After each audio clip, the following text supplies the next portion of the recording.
Alright, so in this video I'd like to go through some problems that involve dealing with fractions. Fractions are a big Achilles heel for a lot of people, but we can simplify working with them in just a couple of examples. So first of all, in this first example we have 2/9 minus 3. Whenever you are dealing with a fraction, subtracting another fraction, or subtracting a whole number, anything along those lines, you must have the same denominator in order to combine the two terms. In this case, we only have one denominator and we're missing it on the other side. So how do we get rid, or how do we combine, that is to say, these two terms when this only has a denominator of 9 and this has nothing? Well, we know that if you ever have a whole number, you can put it over 1, and it will represent the same value. So 3 is the same thing as 3 over 1. Why does that help us? Well, now we have a way to get a common denominator between the two, or a least common denominator to make things even easier. The least common denominator is when we find what value each of these numbers can divide into evenly. 9 and 1 can both divide into 9 evenly. So if we were to take this 1 and rewrite it as a 9, we would have to multiply it by 9. But we can't just do that. We can't just change the problem. So the way we handle that is we also multiply the numerator of this fraction by 9. The reason being, if you multiply by 9 over 9, 9 divided by 9 is 1, so you've multiplied by 1. You haven't changed the problem.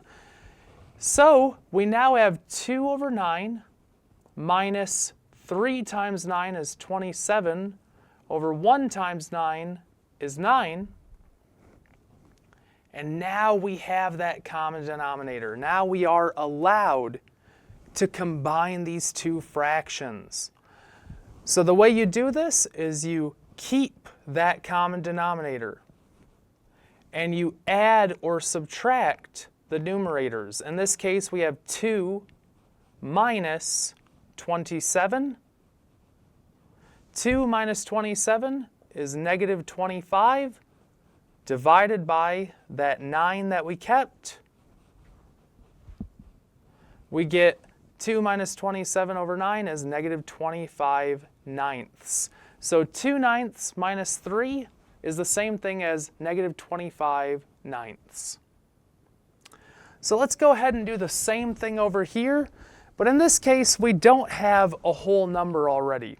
We have two separate fractions, but the end is going to have the same results.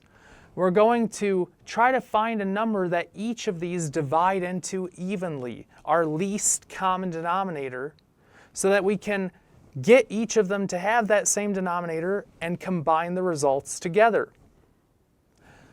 So we need a number that 7 and 3 both divide into evenly. A really easy way to find a common denominator is if you just take these two numbers and multiply them together. 7 times 3 will give us 21.